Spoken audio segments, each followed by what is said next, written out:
Welcome you all in Bhargav biology classes. मैं हूं doctor N के भार्गव और बच्चों हम लोग कर रहे हैं cell the unit of life class 11 की बायोलॉजी कर रहे हैं। बोटनी का पार्ट है साइटोलॉजी। इसमें हम अभी तक 4-5 क्लास लगभग कर चुके हैं। पिछले क्लास में बच्चों हम लोग जो है यूकैरियोटिक सेल की शुरुआत की थी। यूकैरियोटिक सेल में जो न्यूक्लियस होता है ये हम लोग पिछले क्लास में कर चुके हैं। उसमें हम लोग ये देखे थे कि बच्चों न्यूक्लियस के अंदर आपके जो है जेनेटिक मटेरियल पाया जाता है। न्यूक्लियस को हम लोग ब्रेन ऑफ द सेल बोलते हैं, क्योंकि सेल के अंदर जितने भी आपके फंक्शन होते हैं वो सारा कंट्रोल एंड रेगुलेट जो करता है आपका न्यूक्लियस करता है। हम लोग ये भी देखे थे कि जो यूकैरियोटिक सेल है बच्चों उसके अंदर ट्रू न्यूक्लियस होता है, मींस टू से उसके न्यूक्लियस के बाहर न्यूक्लियर मेम्ब्रेन प्रेजेंट होते हैं जो कि डबल मेम्ब्रेन होते हैं, एक आउटर मेम्ब्रेन दूसरा इनर मेम्ब्रेन। और जिस तरह से सेल के अंदर साइटोप्लाज्म पाए जाते हैं उसी तरह से न्यूक्लियस के अंदर बच्चों जेली लाइक सब्सटेंस पाए जिसे बोलते हैं हम लोग न्यूक्लियोप्लाज्म। और न्यूक्लियोप्लाज्म और साइटोप्लाज्म दोनों को मिलाकर उन्हें बोलते हैं प्रोटोप्लाज्म। ये हम लोग पिछले क्लास में बात कर चुके हैं। इसके अलावा हम लोग पिछले क्लास में क्रोमोसोम के स्ट्रक्चर भी देखे थे कि क्रोमोसोम जो होता है रॉड लाइक स्ट्रक्चर है जिसके दो आर्म होते हैं, एक पी आर्म दूसरा क्यू आर्म। उसमें सेंट्रोमियर होता है जिससे दोनों आर्म्स जुड़े रहते हैं। और इसी आधार पे हम लोग टाइप्स ऑफ क्रोमोसोम भी पिछले क्लास में कर चुके हैं। पहला एक क्रोमोसोम होता है जिसमें दोनों आर्म्स इक्वल होते हैं, उसे बोलते हैं हम लोग मेटासेंट्रिक। एक दूसरा टाइप ऑफ क्रोमोसोम जिसमें पी आर्म छोटा होता है क्यू आर्म के मुकाबले, उसे बोलते हैं हम लोग सब मेटासेंट्रिक। एक तीसरा टाइप क्रोमोसोम जिसे बोलते हैं हम लोग एक्रोसेंट्रिक। और लास्ट जिसमें आपके क्रोमोसोम का जो पी आर्म होता है बिल्कुल ही एब्सेंट हो जाता है, उसे बोलते हैं हम लोग टेलोसेंट्रिक। तो ये टाइप्स ऑफ क्रोमोसोम हम लोग कर चुके पिछले क्लास में। तो आई होप आप लोगों को पिछले क्लास का समझ में आएगा। आप मेरे चैनल पर नए तो जाके सारे वीडियोस देख सकते हैं, रिवाइज कर सकते हैं। और कोई भी डाउट्स क्वेरी रह जाता है तो आप कमेंट सेक्शन में कमेंट कर सकते हैं। नेक्स्ट क्लास में एक बार फिर से रिवाइज कराने की कोशिश करूंगा। वैसे मैं जब भी नए टॉपिक की शुरुआत करता हूं तो पिछले क्लास पर एक बार रिवाइज जरूर करा देता हूं। आपको ये कहने या बोलने की जरूरत नहीं पड़ेगी। खैर, आज की क्लास में हम लोग एक नए टॉपिक की शुरुआत करने वाले बच्चों, और आज हम लोग पढ़ेंगे इंडोमेम्ब्रेन सिस्टम। चलिए तो शुरुआत करते हैं टॉपिक का। आज का हमारा हेडिंग रहेगा बच्चों इंडो मेम्ब्रेन सिस्टम। जैसे कि नाम से ही क्लियर है, आप लोग को ये चीज समझ में आ गया होगा कि इंडो मिस होता है बच्चों अंदर, और मेम्ब्रेन मिस होता है मेम्ब्रेन लाइक स्ट्रक्चर, और सिस्टम मिस होता है उनका नेटवर्क्स। यानी कह सकते हैं कि जो आपके सेल के अंदर जो मेम्ब्रेन्स का पूरा नेटवर्क होता है वो सारे एक दूसरे से फंक्शनली और स्ट्रक्चरली एक दूसरे से जुड़े हुए, एक दूसरे के साथ मिलकर कोऑर्डिनेट्स करके फंक्शन करते हैं, उससे हम लोग बोलते हैं इंडो मेम्ब्रेन सिस्टम। और इसमें हम लोग डिफरेंट टाइप्स के ऑर्गेनेल्स के बारे में जानेंगे। तो देखिए, इसको समझने के लिए सबसे पहले हम इसको फिगर के माध्यम से समझने की कोशिश करेंगे। जैसे मान लीजिए ये हो गया आपका यूकैरियोटिक सेल, और ये हो गया सेल का सेल मेम्ब्रेन। आउटर मेम्ब्रेन को क्या बोलते हैं हम लोग? Cell membrane. आपको पिछले क्लास में बताया था कि इसके आउटर मेम्ब्रेन को हम लोग बोलते हैं सेल मेम्ब्रेन, और इसे जो होता है स्पेस जो सेल मेम्ब्रेन के अंदर, उसे बोलते हैं हम लोग साइटोप्लाज्म, जो कि आपको थोड़ा सा वाटरी, आपको जेली लाइक सब्सटेंस दिखाई पड़ेगा। और इसी स्पेस में आपको पूरे इंडो मेम्ब्रेन सिस्टम पाए जाते हैं। तो सबसे पहले यहाँ पे आपका न्यूक्लियस होता है, या पिछले क्लास में बता चुके हैं कि न्यूक्लियस जो होता है वो डबल मेम्ब्रेन बाउंड स्ट्रक्चर है। एक आउटर मेम्ब्रेन होता है, दूसरा जो होता है इसमें इनर मेम्ब्रेन पाया जाता है, डबल मेम्ब्रेन से बना होता है, कुछ इस तरह से देख सकते हैं। और ये जो है दोनों मेम्ब्रेन के बीच में कुछ गैप होता है बच्चों, जिसे हम लोग बोलते हैं न्यूक्लियर पोर। ये न्यूक्लियर पोर की इंपॉर्टेंस क्या है?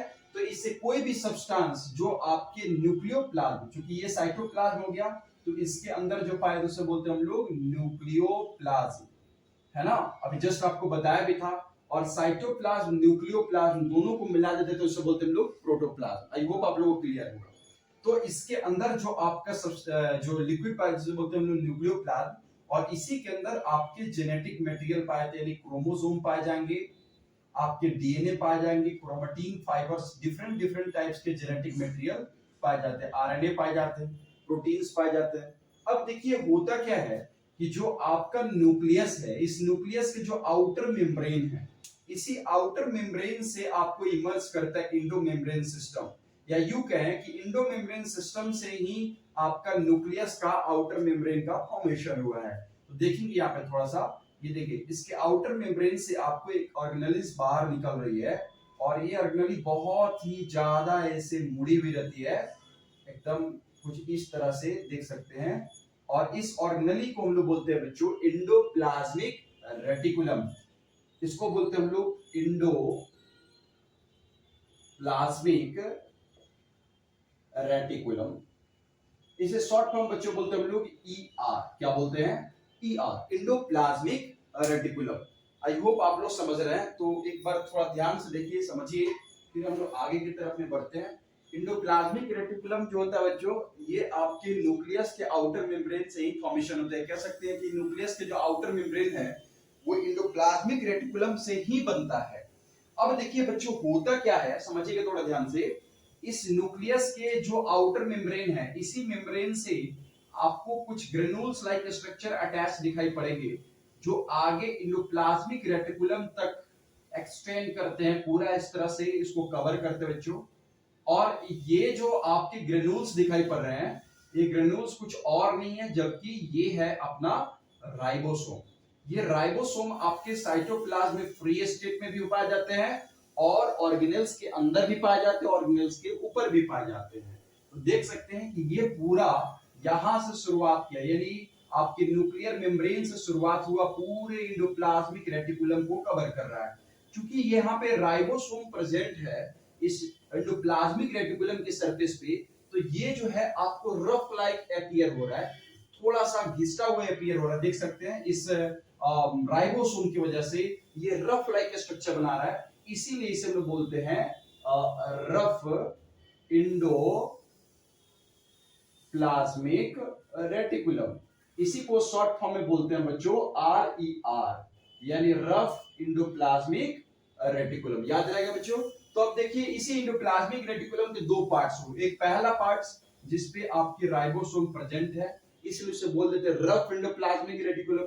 वहीं दूसरा वाला जो पार्ट दिख रहे हैं, इस पे कोई राइबोसोम नहीं होता है, इसलिए इसे बोलते हैं हम लोग smooth endoplasmic reticulum. Smooth endoplasmic reticulum, इसे शॉर्ट फॉर्म बोलते हम लोग बोलते हैं SER। चूंकि इसमें कोई राइबोसोम नहीं, इसीलिए इसे बोलते हैं हम लोग SER। दोनों के बच्चों फंक्शन अलग अलग है। चूंकि एक पे आपको राइबोसोम प्रेजेंट है, इसलिए ये रफ इंडोप्लाज्मिक रेटिकुलम बोल रहे हैं, और दूसरे पे राइबोसोम नहीं है, एकदम स्मूथ है, देख सकते हैं यहाँ पे, इसलिए इसे बोलते हैं हम लोग SER। तो जो आपके रफ इंडोप्लाज्मिक रेटिकुलम बच्चों, ये आपके राइबोसोम के प्रेजेंस की वजह से ये प्रोटीन का सिंथेसिस करता है सेल के अंदर। जबकि जो दूसरा इसे बोलते हैं हम लोग स्मूथ इंडोप्लाज्मिक रेटिकुलम, यहाँ पे कोई राइबोसोम नहीं है, है ना, इसलिए ये बनाता है लिपिड्स और आपके ऑयल्स और भी बहुत सारे सब्सटेंस का फॉर्मेशन करता है, कुछ आपके स्टेरॉइड्स भी बनाते हैं। ठीक है ना। तो ये चीज अपने को याद रखेंगे, ये लिपिड्स एंड ऑयल का फॉर्मेशन करेगा ये वाला पोर्शन, और ये वाला जो पोर्शन है राइबोसोम की वजह से ये जो है आपके प्रोटीन का सिंथेसिस करेगा। अब देखिए इसी इंडोप्लाज्मिक रेटिकुलम से एक दूसरे ऑर्गेनेल्स का फॉर्मेशन कर रहा है, जो इंडोप्लाज्मिक रेटिकुलम के ऑपोजिट साइड से सपीट किए हुए स्ट्रक्चर बनाता हुआ है, और ये कुछ ऐसा दिखाई पड़ रहा है, एक दूसरे के ऊपर पैरेलल है, ऐसे देख सकते हैं cisternae like structure, flat structure बना रहा है कुछ इस तरह से, और एक दूसरे के क्या है, ये पैरेलल है। तो इस वाले स्ट्रक्चर को, ये वाले जो ऑर्गेनेल्स हैं जो इंडोप्लाज्मिक रेटिकुलम से जुड़े हुए हैं, इसे बोलते हैं हम लोग गोल्जी, इसे बोलते हैं हम लोग गोल्जी एपरेटस या गोल्जी बॉडी। अब देखिए क्या होता है, जो भी इंडोप्लाज्मिक रेटिकुलम के द्वारा जो भी चीज का फॉर्मेशन होता है, चाहे वो आपका प्रोटीन का होता हो, चाहे लिपिड्स का होता है, चाहे ऑयल्स का होता हो, ये वेसिकल्स के फॉर्म में सबसे पहले कहां आता है, आपके गोल्जी एपरेटस के पास में। और गोल्जी एपरेटस के पास में आने के बाद उसका मॉडिफिकेशन किया जाता है, रिन्यू किया जाता है, अलग तरीके से कन्वर्ट कर दिया जाता है। तो इसका काम होता है modification of substance which is form by the endoplasmic reticulum. यानी इंडोप्लाज्मिक रेटिकुलम के द्वारा जो भी नए सब्सटेंस का फॉर्मेशन हुआ है उसको ये मॉडिफाई कर देगा। अगर मान लीजिए कि ये अगर प्रोटीन का सिंथेसिस कर रहा है, तो जो इंडोप्लाज्म गोल्जी एपरेटस बच्चों, ये इसमें शुगर के कुछ मॉलिक्यूल्स को जोड़ करके ये ग्लाइकोप्रोटीन बनाता है, ग्लाइकोलिपिड्स बना देगा। तो कह सकते हैं कि जो भी एंडोप्लाज्मिक रेटिकुलम के द्वारा फॉर्मेशन होता है वो इसका मॉडिफिकेशन करता है। आई होप आप लोगों को क्लियर हो गया। और ये सब जो है एक दूसरे से कैसे हैं, पैरेलल है। हम लोग एक एक करके सारे ऑर्गेनेल्स के बारे में जानेंगे समझेंगे। फिलहाल हम लोग अभी ये जान रहे हैं कि एंडोमेम्ब्रेन सिस्टम में कौन कौन से ऑर्गेनेल्स आते हैं।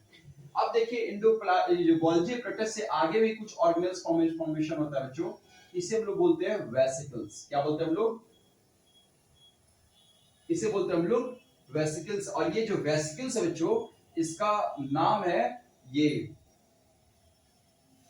जो वेसिकल्स है, इसके पास में जो है आपके कुछ एंजाइम्स पाए जाते हैं, हाइड्रोलिटिक एंजाइम पाए जाते हैं। और इस वेसिकल्स को लोग बोलते हैं लाइसोसोम। ये लाइसोसोम जो है, ये लाइसोसोम के पास में आपके कुछ जो पाए जाते हैं हाइड्रोलिटिक एंजाइम, यानी कह सकते हैं कुछ एसिड्स पाए जाते हैं जो कि सेल के जो भी ऑर्गेनेल्स फंक्शन नहीं कर रहे हैं या डिसफंक्शन हो चुके हैं उसको डाइजेस्ट कराता है, यानी सेलुलर डाइजेशन में मदद करता है। अब यही वेसिकल्स कुछ कुछ ऑर्गेनेल्स में, कुछ कुछ ऑर्गेनिज्म में बड़े हो जाते हैं, तो इसे बोलते हैं हम लोग वैक्यूल्स। क्या बोलते हैं बच्चों, वैक्यूल्स।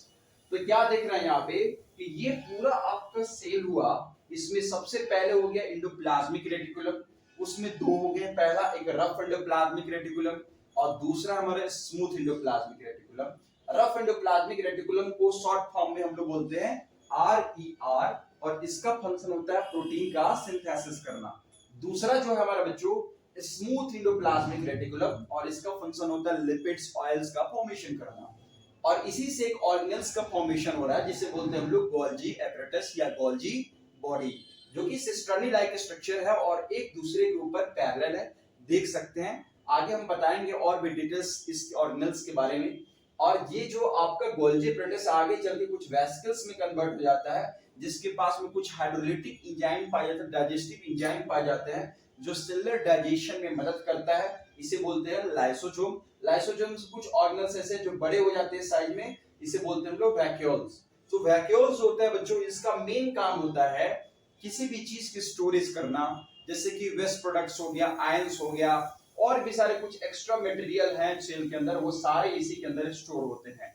तो प्लांट्स में जो वैक्यूल्स का साइज होता है बच्चों, ये थोड़ा बड़ा होता है, और एनिमल्स में वैक्यूल का साइज थोड़ा छोटा होता है। इसी से हम लोग एनिमल्स और प्लांट सेल की पहचान करते हैं। आई होप आप लोगों को क्लियर हो गया होगा। तो जल्दी से स्क्रीनशॉट लेंगे या नोट डाउन करेंगे ताकि हम लोग आगे बढ़ सके। तो ये चीज याद रखेंगे आप लोग, एंडोमेम्ब्रेन सिस्टम में कौन कौन से ऑर्गेनेल आते हैं। पहला आपका endoplasmic reticulum, Golgi apparatus, lysosome और वैक्यूल्स। ये सारे जो आपके ऑर्गेनेल्स हैं, ये सब एक दूसरे से कनेक्टेड हैं, स्ट्रक्चरली भी और फंक्शनली भी, यार एक दूसरे के साथ मिलकर कोऑर्डिनेट रूप से फंक्शन करते हैं। इसीलिए इन सारे ऑर्गेनेल्स को मिलाकर उन्हें बोलते हैं endomembrane system. I hope clear हो। चलिए तो हम लोग नेक्स्ट पढ़ेंगे, अभी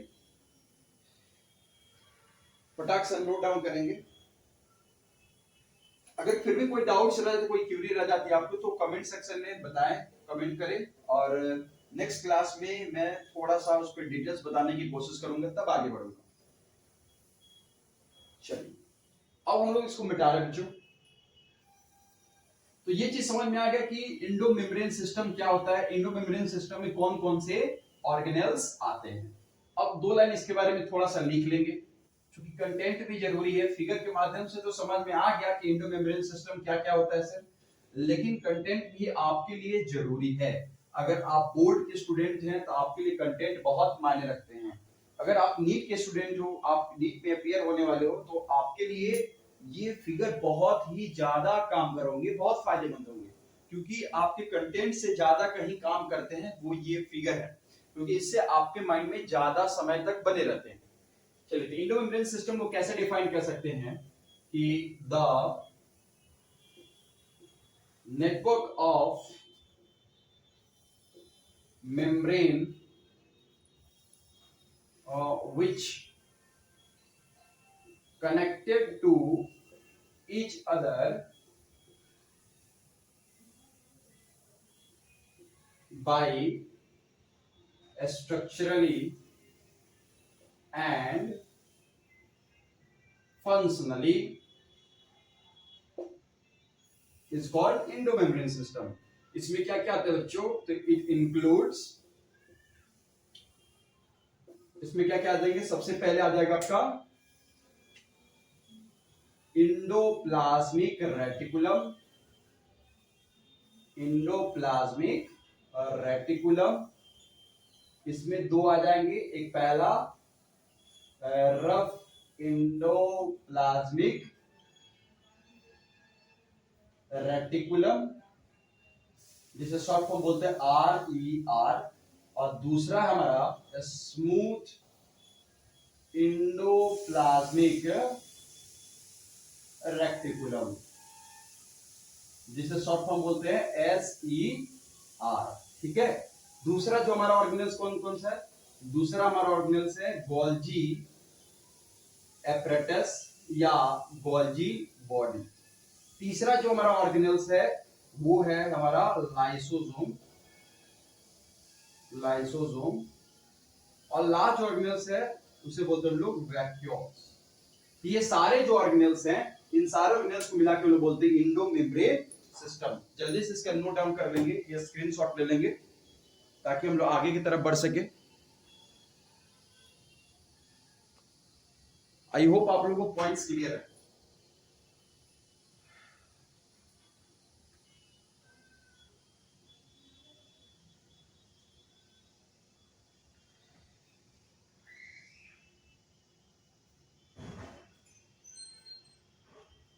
चलिए, तो हमारा जो नेक्स्ट टॉपिक रहेगा इंडोप्लाज्मिक रेटिकुलम, जिसे शॉर्ट फॉर्म बोलते हैं हम लोग ER, है ना बच्चों? आप लोगों को ये समझ में आएगा कि इंडोमेम्ब्रेन सिस्टम क्या होता है और इंडोमेम्ब्रेन सिस्टम के अंदर कौन कौन से ऑर्गेनेल्स आते हैं। तो कह सकते हैं कि the networks of membrane which connected to each other by structurally and functionally.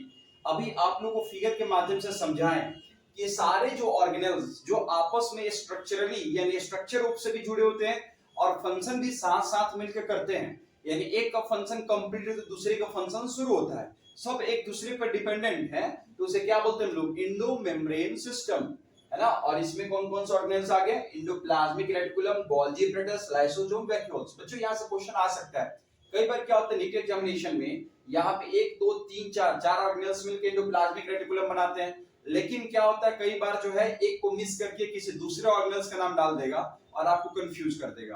तो आपको नाम याद रहना चाहिए कि इंडोमेम्ब्रेन सिस्टम में कौन कौन से ऑर्गेनेल्स आते हैं, तब जाके आप उस क्वेश्चन को अच्छे से अटेम्प्ट कर पाओगे और सही कर पाओगे।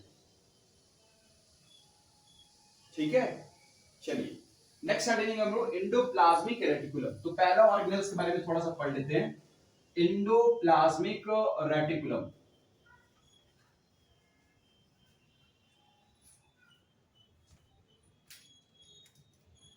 हमारा हेडिंग रहेगा बच्चों इंडोप्लाज्मिक रेटिकुलम।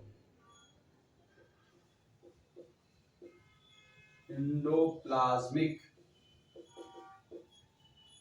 रेटिकुलम। बच्चों रेटिकुलम का मतलब क्या होता है? जब एक दूसरे से जुड़े रहो, अटैच्ड हो, तो उसे क्या बोलते हैं हम लोग? रेटिकुलम शब्द का इस्तेमाल करेंगे, है ना। और इंडोप्लाज्मिक मतलब समझ रहे हैं कि सेल के प्लाज्मा साइटोप्लाज्म के अंदर जो नेटवर्क्स होते हैं, अटैच्ड मेम्ब्रेन का जो सिस्टम है, उसी को हम लोग बोलते हैं इंडोप्लाज्मिक और रेटिकुलम। तो लिख सकते हैं कि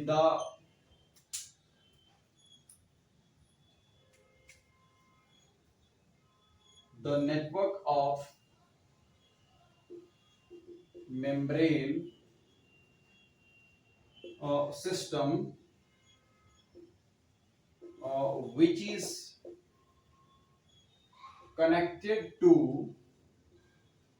outer membrane of nucleus, nucleus के आउटर मेम्ब्रेन से जुड़ा रहता है, उसे क्या बोलते हैं? Endoplasmic reticulum. They synthesis protein, lipids and oils, कुछ अमाउंट में स्टेरॉइडल हार्मोन का भी सिक्रेशन कराता है,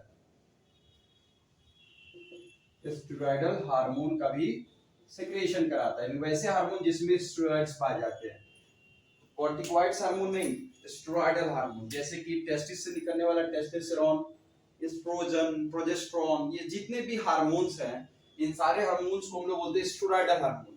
तो ये कह सकते हैं कि ये एंडोप्लाज्मिक रेटिकुलम मेम्ब्रेन का एक सिस्टम है, नेटवर्क है, जो एक दूसरे से कनेक्टेड रहता है। और ये जो एंडोप्लाज्मिक रेटिकुलम है, न्यूक्लियस के आउटर मेम्ब्रेन से जुड़ा रहता है।